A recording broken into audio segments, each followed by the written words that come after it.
Nityananda Shri Advaita Gadadhara Srivasadi Gaura Vrinda Hare Krishna Krishna Krishna Hare Hare Hare Ram Ram Hare Hare Om Namo Bhagavate Vasudevaya Om Namo Bhagavate Vasudevaya Om Namo Bhagavate Vasudevaya Vasudevaya Om Namo Bhagavate Vasudevaya Vasudevaya. So we are continuing to read from Srimad Bhagavatam, Canto 3rd, Chapter 25, Text 23. Yesterday we discussed Text 22 in detail, and we saw how 21st and 22nd were the verses where Lord Kapila describes the qualities or symptoms of such a sadhu, secondary and primary.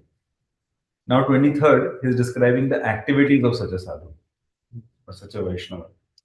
मदाश्रया कथामृष्टा मदाश्रया कथामृष्टा शृण्वन्ति कथयन्ति च शृण्वन्ति कथयन्ति च तपन्ति विविधास्तापा तपन्ति विविधास्तापा नैतान् मद्गतचेतसा नैतान् मद्गतचेतसा.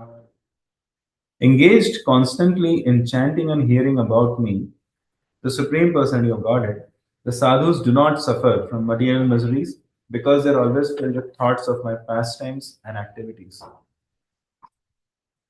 There are multifarious miseries in material existence, those pertaining to the body and the mind, those imposed by other living entities, and those imposed by natural disturbances. But a sadhu is not disturbed by such miserable conditions because his mind is always filled with Krishna consciousness, and thus he does not like to talk about anything but the activities of the Lord. Maharaj Ambarish did not speak of anything but the pastimes of the Lord. Vachamsi Vaikunta Gunanuvarnane. He engaged his words only in glorification of the Supreme Personality of Godhead. Sadhus are always interested in hearing about the activities of the Lord or his devotees. Since they are filled with Krishna consciousness, they are forgetful of the material miseries. Ordinary conditioned souls, being forgetful of the activities of the Lord, are always full of anxieties and material tribulations. On the other hand, since the devotees always engage in the topics of the Lord, they are forgetful of the miseries of material life. Very beautiful message again, once again, and in the translation as well as the purport. So, Lord Kapila Dev is explaining that the activities of a sadhu who is worthy to be attached to and from whom we can receive bhakti is that he's constantly engaged. We also find in the Bhagavad Gita that the Gita says in 10th chapter, 9th verse, Macchitta madagat prana bodhayantah parasparam kathayantascha mamnityam tushyanti charamanti cha.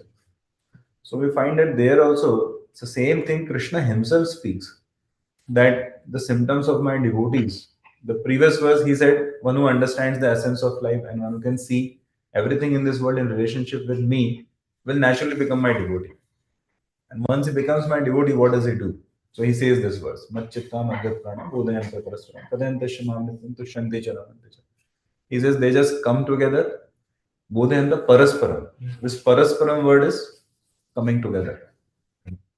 And bodhayanta, they exchange, they speak and they hear from other devotees.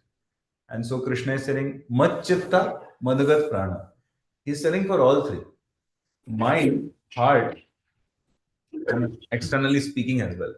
All three he has mentioned, which means their deepest aspirations are to please me, to love me, and their minds are also absorbed in me, which means they are doing it like every day. And they're actually speaking and hearing also. So at all levels, Krishna says they're absorbed in me by doing kathayantascha mam nityam. Is using the word nityam to remove all the doubts. Nityam means like always. And kathayantascha mam. So somebody may say, oh, they are doing Durga Katha or they are doing Ganesh Katha. No, mam. Clearly mam. Tushyanti cha ramanti cha. So they are deeply satisfied They are deeply satisfied and they satisfy others also.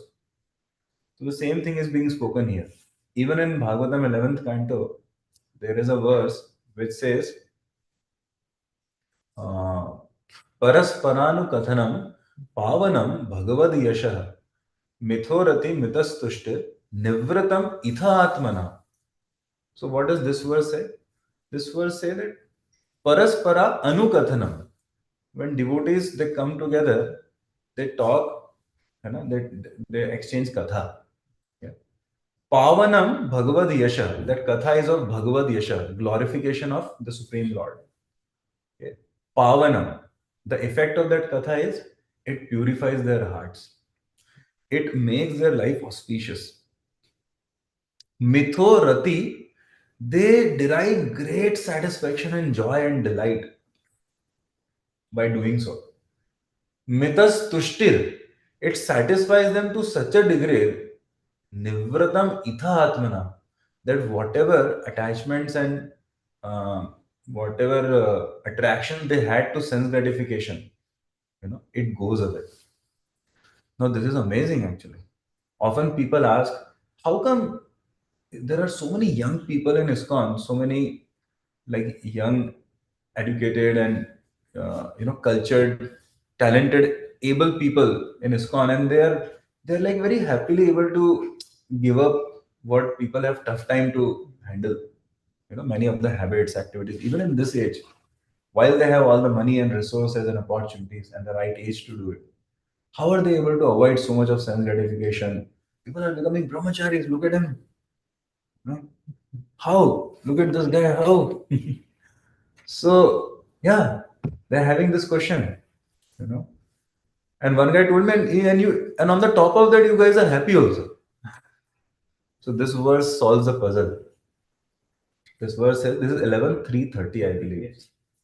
So it says Parasparanu Kathanam Pavanam, because it says that because the joy, the delight they're receiving out of Krishna consciousness, especially out of Katha and Kirtan of the Lord, that gives them such satisfaction that nothing stands in front of it.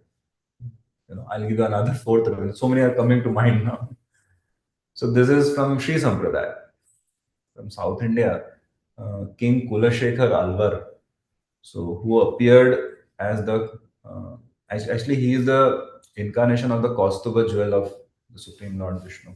So he was one of the Alvars, one of the great authorities of Sri Sampradaya, blessed by Ramanujaya. So he shares this verse in the glorification of Krishna Katha from Mukundamala Stotra. So he says, Chittam naiva nivartate kshanamapi Shri Krishna padambujan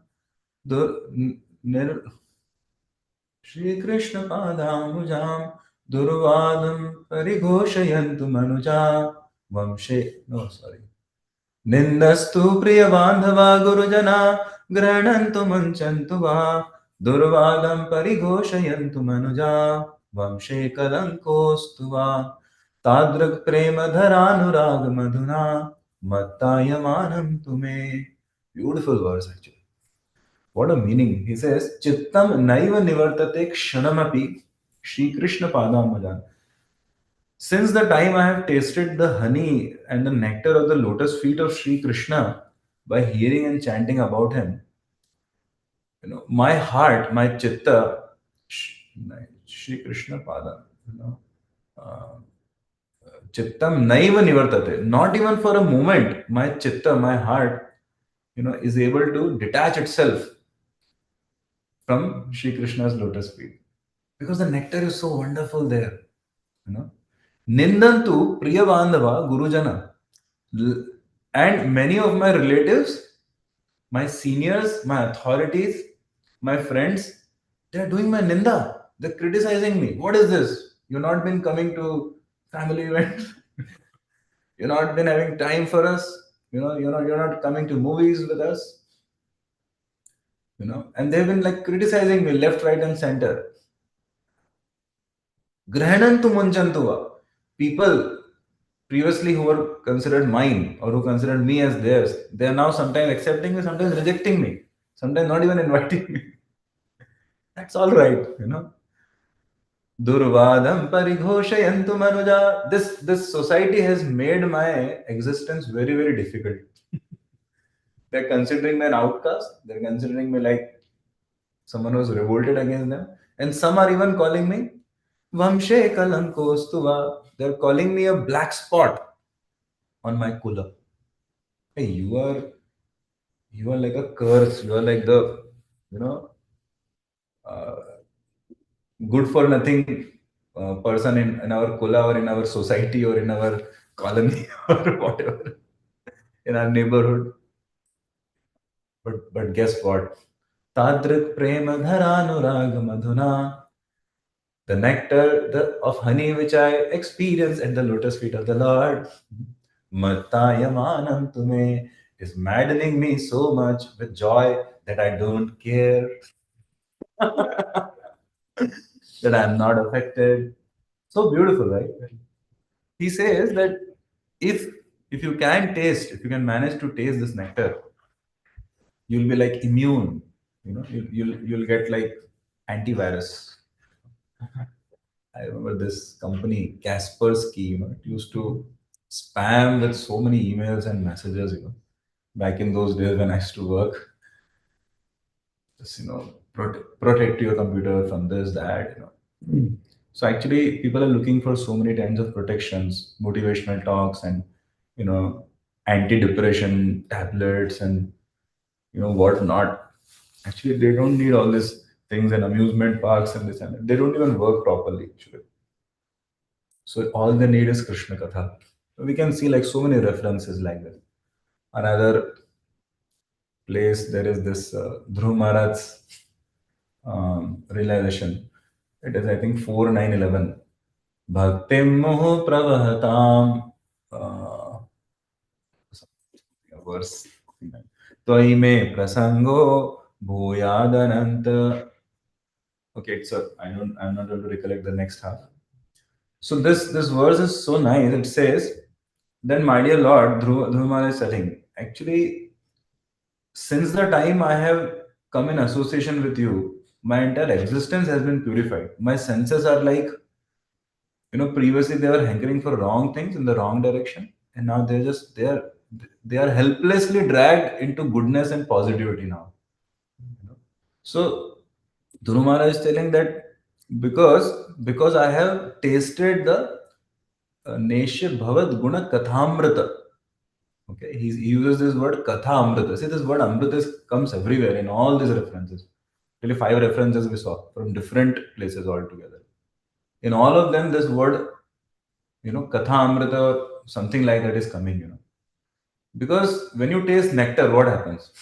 You're not affected any longer by poison or by death or by the effects of time.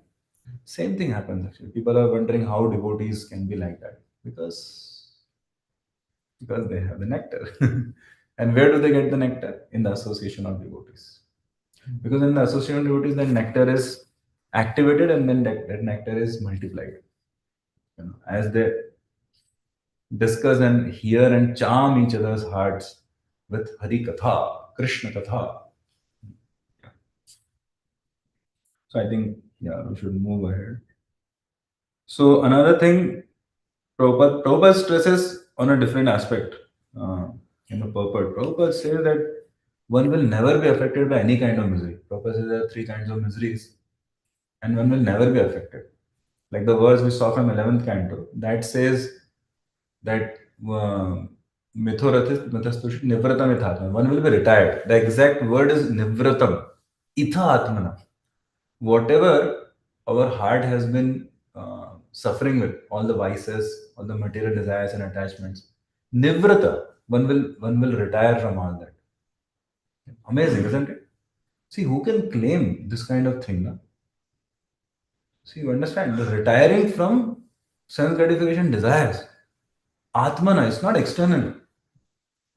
Okay, he's saying internally. Huge thing, Baba. I mean, all the universities put together cannot design a 101 course on giving up sense gratification 101. 101 what they don't even have 000. They don't even know about this topic. And Bhagavatam is giving a clue, is giving, the topmost thing. So this verse is therefore very special. Mad ashraya kathamrishta shrimanti kathanticha. In fact, Krishna is, Kapila Dev is telling here, Mad ashraya, you take my shelter by hearing and chanting about me. Kathamrishta, shrimanti kathanti. And wherever this katha thing comes, it's always two ways. You hear and you glorify as well. Tapanti vividhastapa. You will not be affected by any kinds of miseries. I'm now remembering some more references, so we should go ahead. Yeah, it's beautiful actually. This is the greatest secret of like higher taste. So often devotees mistake higher taste as prasadam or kirtan. It can be, but that cannot be like, I mean, the musical part of the kirtan, you know, or services. Yeah, it can be. There's no doubt. But the most sustainable eternal higher taste is when one is mesmerized, enchanted by Krishna's qualities and pastimes. See, these are the exact words Kapila Dev uses. You see the translation? The sadhus do not suffer from material miseries because they are always filled with thoughts of my pastimes and activities. Because when you are just thinking, like, oh, how merciful Krishna is, he even made Putana, one who came to kill him, his own mother. Where will I get such a master? Kamva dayalum sharanam prapadde. You know that verse. Another place like Jatayu, like for example, Lord Ramachandra. Jatayu didn't even complete his service, right? But because he wanted to serve with all his heart and all his might, he wanted to serve Sita and Ram. So Ram like went all out, went crazy after his love. Where will I get such a servant? Similarly, how Ram is grateful to Lakshman when Lakshman becomes unconscious, like in the battle of Lanka, and how Lord Ram Shabri is giving that those berries, half eaten, wild berries, not even washed, and probably sour. But Ramachandra, and how Krishna accepts Vidurani's offerings.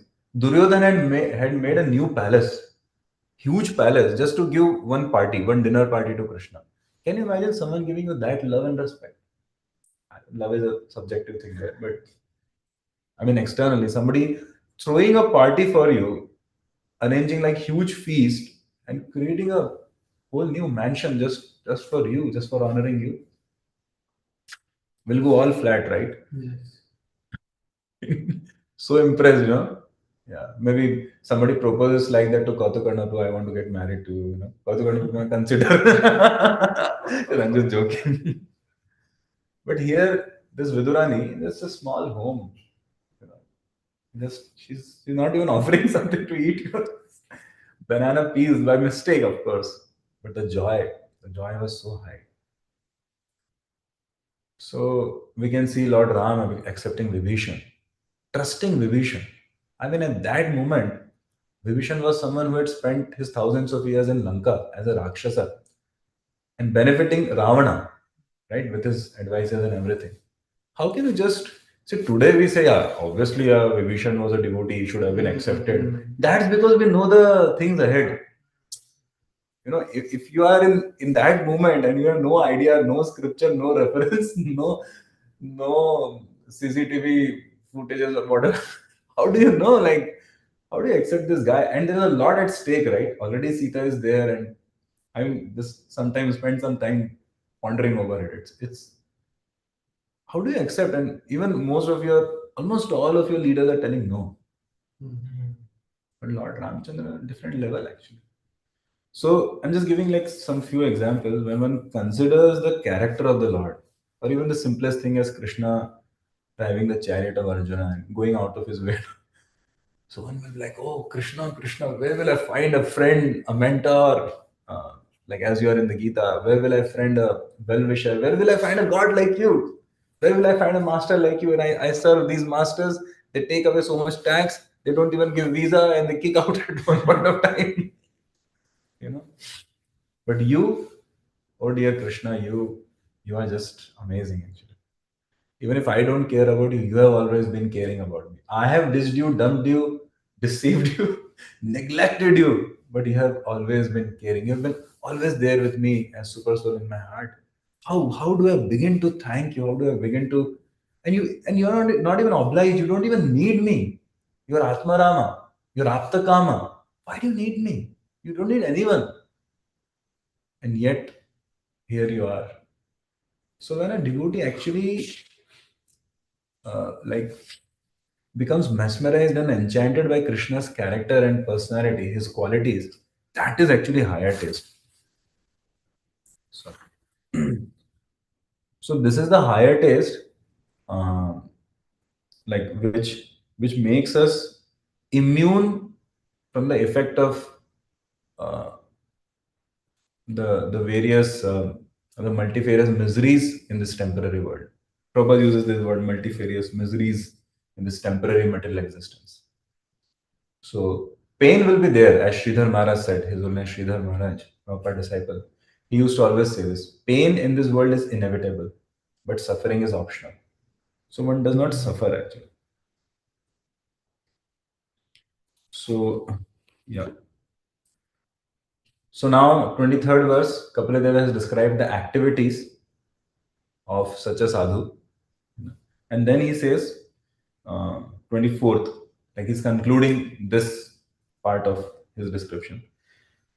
त एते साधव साध्वी एते साधवः साध्वी सर्वसंग विवर्जिता सर्वसंगविवर्जितः संगस्तेष्वथ ते प्रार्थ्य सन्तस्तेष्वर्तते प्रार्थ्यः संगदोष हराहिते. सङ्गदोषहराहिते. O my mother, O virtuous lady, these are the qualities of great devotees who are free from all attachment. You must seek attachment to such holy men, for this counteracts the pernicious effects of material attachment. How do we pronounce this? Pernicious? Pernicious effects of material attachment. Purport. Kapila Muni here advises his mother, Devahuti, that if she wants to be free from material attachment, so that's what her question was. No? So he is also talking of such words only. Moksha dwaram apavratam. He never talked prema dwaram apavratam. And here also he says, uh, Sanga dosha harahite. So apparently he is talking of liberation only, but he's talking of bhakti. So Kapila Muni in Bhagavad Gita 15th chapter, verse 5, it is stated, who is qualified to enter into the kingdom of God? It is said there, Nirmana Moha Jita Sanga Dosha. This refers to one who is completely free from the puffed up condition of material possessiveness. A person may be materially very rich, opulent, or respectable, but if he at all wants to transfer himself to the spiritual kingdom, back home, back to Godhead, then he has to be freed from the puffed up condition of material possessiveness, because that is a false position. The word moha used here means the false understanding that one is rich or poor. In this material world, the conception that one is very rich or very poor, or any such consciousness is in connection with material existence, is false. Because this body itself is false or temporary. A pure soul who is prepared to be freed from this material entanglement must first of all, be free from the association of three modes of material nature. Our consciousness at the present moment is polluted because of association with three modes of nature. Therefore, in Bhagavad Gita, the same principle stated. It is advised, Jitta Sangha Dosha. One should be freed from the contaminated association of three modes of material nature. Here also, in the Srimad Bhagavatam, this is confirmed. A pure devotee who is preparing to transfer himself to the spiritual kingdom is also freed from the association of three modes of material nature. We have to seek the association of such devotees. For this reason, we have begun the International Society for Krishna Consciousness. There are many mercantile, scientific, and other associations in human society to develop a particular type of education or consciousness. But there is no association which helps one to get free from all material association. If anyone has reached the stage where he must become free from this material contamination, then he has to seek the association of devotees, wherein Krishna consciousness is exclusively cultured. One can thereby become freed from all material association. See, what a beautiful purport. So Prabhupada emphatically announces, you know, that we have opened this International Society for Krishna Consciousness for people to come and take association of devotees and thus become saved from material existence. It's so true, actually. So, as Kapila Dev is advising Mother Devahuti here, that our existence is due to our puffed up ego. That I am this material body, I am rich, I am the enjoyer, I am the proprietor. It's a huge problem. Possessiveness. So, possessiveness is either in terms of proprietorship or controllership. And this ego keeps a person attached to the material world. Prabhupada gives an example elsewhere about, he says, if you're sitting in a big boat, he says there was one marriage party. Party means like in India, they take the barat, like many people from the groom side, they go to the bride's place and you tend, generally the marriage is there. So one time they were supposed to go from one village to the other village, which was like few miles across the river. So they sat in the night so as to reach like by the midnight or by at least by early morning, before the dawn. So they boarded this boat, all of them, and they started the boatmen started plying or whatever the engine was there. And they all felt that it's night, so let us take rest. So they took rest. Morning they got up, it was like bright daylight, and they were still there. And they shouted at the boatman, hey, where is the destination village? We were supposed to reach, like, so many hours have passed, entire night. He said, I have been trying my best with engine and we have been flying the boat, but how come the boat is still here? So then it is revealed that they forgot to lift the anchor. And so Prabhupada says, similarly, modern man has been trying actually so much for advancing in life, solving the problems of life, or even sometimes people for following so-called spirituality, or even following the right path of spirituality, but not giving up their ego and attachments. So it's like leaving the anchor on. You're putting all the efforts, but not moving ahead much, or not moving at all.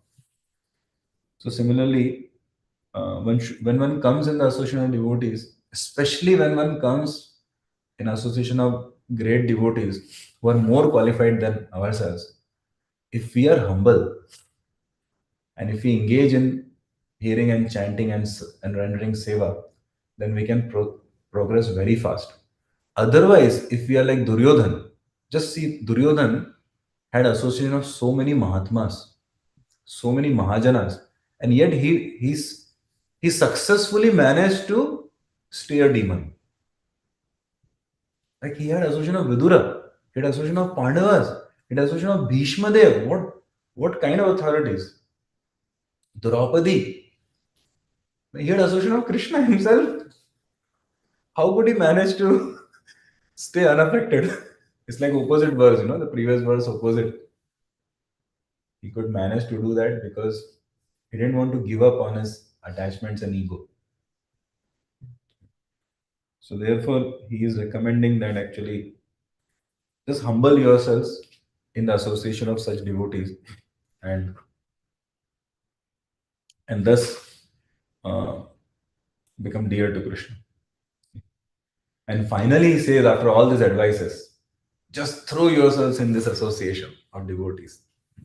Satam prasangam mama veer samvido Satam prasanga mama veera samvido bhavantiritkarna rasayana katha bhavanti karna rasayana katha tajoshanashva pavargavardhmani Tajoshana shubhavargavargani Shraddharatir Shraddharatir bhaktiranukamishyati. Sadhu, sadhu. This is such a beautiful verse. It says, in the association of pure devotees, discussion of the pastimes and activities of the Supreme Personality of Godhead is very pleasing and satisfying to the ear and the heart. By cultivating such knowledge, one gradually becomes advanced on the path of liberation. And thereafter, see, look at the sentence. By cultivating such knowledge, one gradually becomes advanced on the path of liberation. Now, here it should have stopped, na? Hmm. This is what Dehuti had asked for. Even in the previous verses, he was talking moksha dwaram apavratam, hai na? Dosha hara. So, but here he says, actually, you will not just get liberation, you will get much, much, much, much more beyond that. Don't just stop with liberation. Don't just be satisfied with liberation. What does he say? And thereafter, okay, which means path of bhakti yoga in association of devotees will bring you to a stage of uh, like cleansing of the heart. Basically, that is nishtha, ruchi, and then beyond that, what it will do? Thereafter, he is freed. Like anarth nivratti, na nivratti हो गया, तो third stage में हो गया. In third stage itself of bhakti, anartha nivratti, right? So you are liberated. Now what do? Now you go ahead and taste the positive. It's like your debts are gone. Your mortgage is paid off. Your debts are gone. Now what?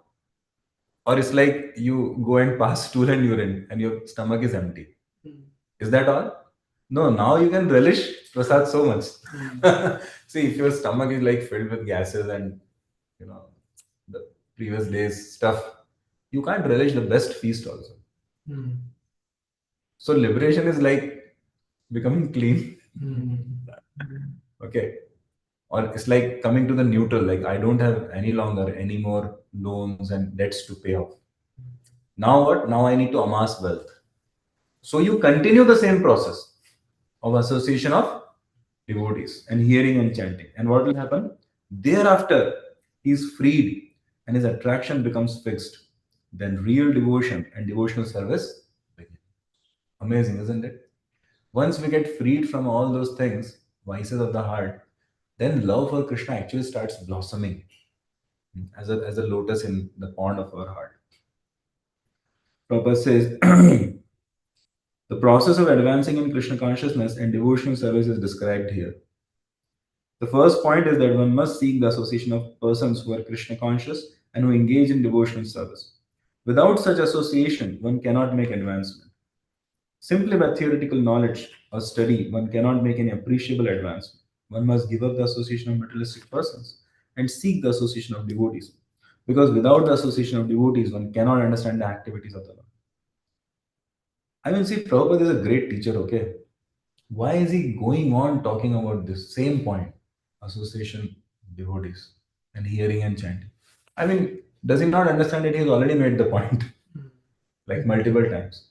But we can only understand and appreciate the emphatic importance of uh, this very, very, very fundamental thing. Prabhupada says ahead in the same purport. Service or devotion cannot be offered to anything impersonal. Service must be offered to a person. Non devotees cannot appreciate Krishna consciousness by reading the Srimad Bhagavatam or any other Vedic literature wherein the activities of the Lord are described. They think that these activities are fictional, manufactured stories because spiritual life is not explained to them in the proper mood. To understand the personal activities of the Lord, one has to seek the association of devotees. See, this is also, in Prabhupada says in many places, hear from bona fide authority or practice devotional service under the guidance of bona fide spiritual master. So wherever hearing comes, Prabhupada always says from the right source. You must have noticed. Prabhupada even quotes that verse that if you drink milk, milk is very nice, but if you drink milk touched by a serpent, then you will die. So he says, do not hear spiritual discourses from those who are offenders at the lotus feet of the Lord, like especially impersonalists, Mayavadis. Hearing means you should hear from someone who has love for Krishna. See, I'll give you a very simple example. Like, let's say you hear about India. So, if you hear from a Pakistani about India, you will start hating India. And if you hear about India from an Indian, you will appreciate India.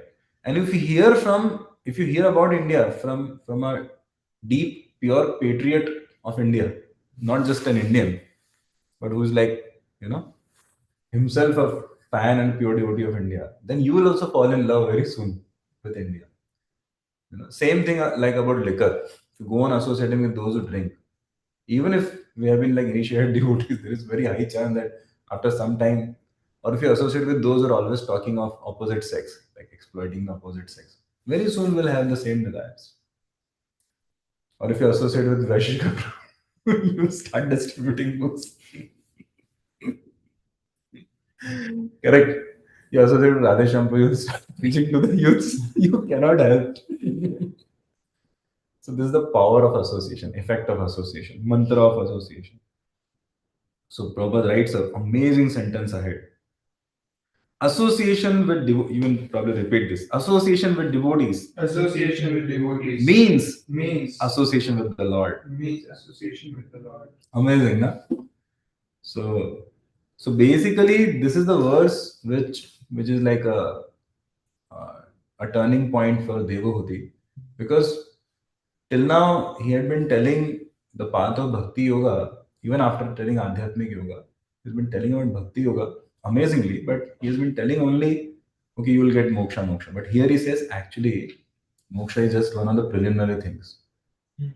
Rupa Goswami also says in Bhakti Rasamrita Sindhu that you get like bhakti, what is that? Huh? Yeah, bhakti parashanu, that is there. There is one another thing actually.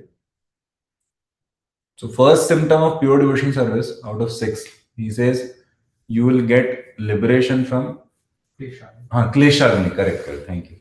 So you will get liberation from those aspirations and desires which actually create klesha in your heart and which burn your heart with agni.